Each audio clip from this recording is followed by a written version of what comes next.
What's going on, you guys? My name is Ver, and this is the Commuter Experience. So if you're new to the channel and not familiar with the Commuter Experience, a couple of months ago, my fiance and I were featured on CNBC Make It on a segment called Millennial Mortgage, and it was the first one. The one thing that came out of it was the Commuter Experience. CNBC Make It has been profiling millennials for the last year or two on a segment called Millennial Money. But then our video was titled Millennial Mortgage, where we were asked about how we bought our house in one of the most expensive parts of the country, in LA, or just outside of that for the people who argue that Gardena is not LA. Cher, I expect you to walk in the store in 20 minutes. Well, it might take longer than that, Dad. Everywhere in LA takes 20 minutes. Something that I wanted to start doing on my channel is reacting to these Millennial Money videos myself, but that market's kind of taken up by someone else. Given that, I told myself that I would react to the next Millennial Mortgage. Over time, like another Millennial Money video came out after another. Lo and behold, we have this. Buying a $140K condo in Austin, Texas. Millennial, wait for it, mortgage. So I think this is really cool because I wasn't expecting another Millennial Mortgage to come out. It's in Austin. I went to school in Austin. My fiance and I moved from Austin, Texas to LA, and you definitely cannot beat $140K for a home. Anyways, I've been on the sideline too long. It's time to put me in, coach. Let's see what this video is about. Clear eyes! Full hearts! Can't lose! Welcome to the cabin. Probably the best part of having my own place is that I can customize everything to my own preferences. Everything is just suited exactly how I like it, which is really satisfying. All my tools. It's pretty gnarly. My name is Bryce Deshawn, and I paid $140,000 for my condo in Austin, Texas. Now that's really cool. Austin's a super cool town. They have the saying called "Keep Austin Weird." It's the live music capital of the world. It was definitely a fun place to be, and if you want to go somewhere where there's affordable housing, Austin, Texas is the place to be. There wasn't a ton of strategy or build-up for purchasing this place. My rent kept going up, and I was like, I just need to get into a fixed mortgage. If you don't do it now, you're never gonna do it. Now that is definitely true. So when we lived in Austin, we started off renting a one-bedroom that was around $1,100. And then when we moved into a two-bedroom because we wanted a bigger place, it was around $1,500. If we stayed there, it was probably gonna go up to $1,600, $1,700, maybe even $2,000 for a two-bedroom apartment. I had a realtor friend. We probably looked at 10 places. So now my current mortgage is $984. That's never going to change. I put down $6,000 for the condo. Austin's great. I would suggest not looking at where everybody else wants to live. I mean, that's just supply and demand. All right, so what this guy just said is definitely true. Like looking somewhere where no one else wants to live is definitely a thing, because if you look in Austin, like near downtown or by the university, like definitely there's gonna be a lot of people living there because since there's a huge tech scene, you wanna be close to downtown. I'm sure there are condos or homes that are in the millions already just close to downtown.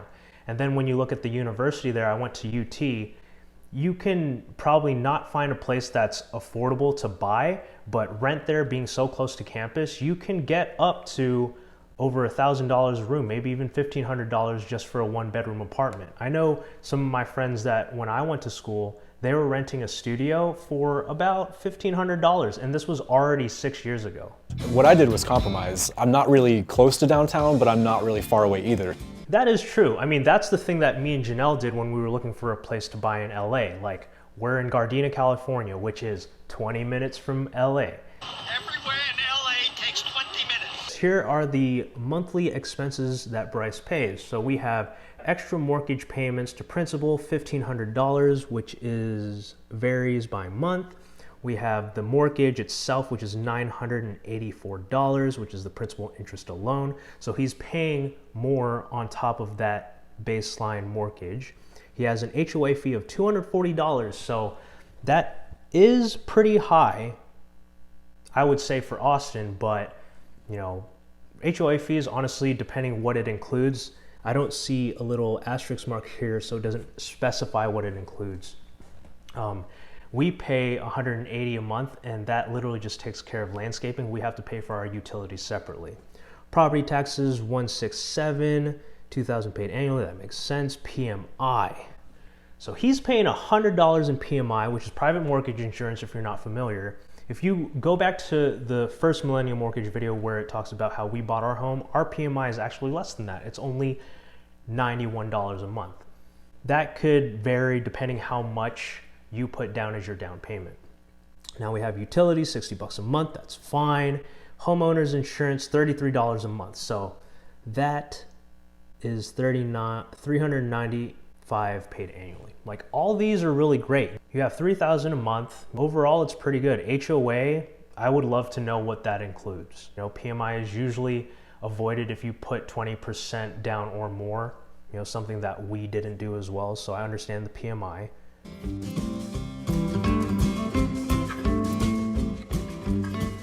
So it's a 600 square foot condo. It wasn't anything special. It was cheap, it had washer dryer stuff, but I wanted to feel spacious. So I added a lot of things that tuck things behind other things in a clean way. And so there was a creative problem solving aspect to almost everything in here. That is super cool. Being creative in your own place, which you can't normally do in an apartment. If you have your own place, you can do whatever you want as long as it's within code or, you know, regulations. You could definitely put up a TV screen. You could put specific drawers. You can knock down a wall if it's with compliance. You know, you could do a lot of things, and that's one of the cool benefits of owning your own home. I Airbnb this condo. Any money that I get from Airbnb, I can just throw directly toward the principal that month. So that's interesting. He Airbnbs the condo, and I'm assuming it's a one-bedroom apartment. So, you know, I've heard of this case where you have a place that you live, or you have a place that you pay a mortgage on, you rent it out, and then you go live somewhere else. Maybe that's what he does. And then you just get to use that as profit towards the principal, or in his case, like that. My camper ultimately costs about $5,000 or $6,000, and it took a humongous effort. This one blows air in, and this one sucks air out, so they're installed reverse.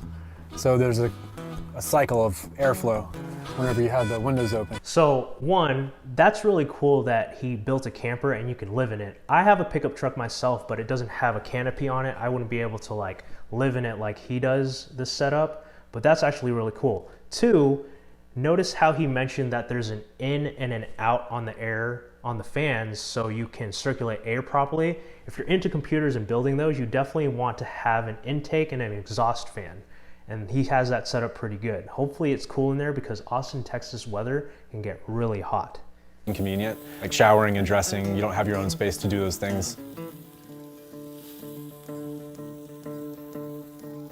When I was growing up, my dad actually really liked traveling a lot. Like, he loved to drive. My mom and I would pack up in the van. We'd go, you know, either towards the East Coast or down south to California, where I grew up in Washington. And whenever we'd, you know, stop at a rest stop, like, I'd be hungry, but we wouldn't like buy McDonald's. My dad would like break out the propane heater with a pot, boil some water, I'd eat some ramen, or, you know, he'd cook me like noodles, pasta, spaghetti, anything like that. Just using something like this. Good stuff. I bought the truck in 2018 and I bought it brand new. Probably 3 months later, I started building the camper. And the whole idea behind it was to have that camper in the truck for at least 10 years, because in 10 years, I plan to pay this place off using the camper as a source of income. Well, you know what? Overall, like, it's a really great episode. Millennial Mortgage at it again with, you know, a millennial buying a home. He did say that he's an older millennial and he has traits of Gen Xers. You know, nothing against that. Like, I think it's really cool how you can have a spectrum of millennials that were born in the early 80s into the early 90s. Like, I was born in 91, so I'm one of the mid to later millennials. Something else that we talked about was, you know, what are some of the things that you should look for or do when you're buying a home, you know, such as getting pre-approved, you know, not opening any lines of credit when you're in the process or in escrow. Overall, it profiles him pretty well on how he's able to afford this place, definitely paying it off as soon as possible, paying off the mortgage aggressively. I actually had a conversation with a coworker about, you know, how aggressively he should pay off his mortgage, and, you know, for some people, that's a preference. I mean, like in other ways that we talked about on this channel, or that you may have seen on other channels related to this, is, you know, longer terms might be useful in the long run. I mean, it all depends. I mean, all I can say is this video is really cool. Like, Austin, Texas was a great place to live for the few years that I lived there, going to school, working there for a couple years after that. It's definitely a place I'd love to go back and visit, you know, for the food, the barbecue. And then, like I said, in the future, I'm, you know, most likely going to invest there just because of how affordable the housing is. And yeah, it's definitely growing. With that said, thanks for watching my reaction to this feature of Millennial Mortgage. As always, smash the like button, hit the subscribe button, and the little notification bell so you know the next time I post another video on my channel. You can find me on Instagram. Here's my handle below, where I post daily about my commute to work or anything else. If you like free stuff, and by free stuff, I'm talking about stocks, I posted a link in the description below where you can get 2 free stocks, where if you deposit $100, you can get 2 free stocks where one of them is valued up to $1,400. Let me know what stocks you get in the comments below. Let me know what videos you would want me to react to in the future, if any. You know, just leave me a comment. I'll read through those. I'll definitely react to some videos or any suggestions that you might have. And with that said, I'll catch y'all next time.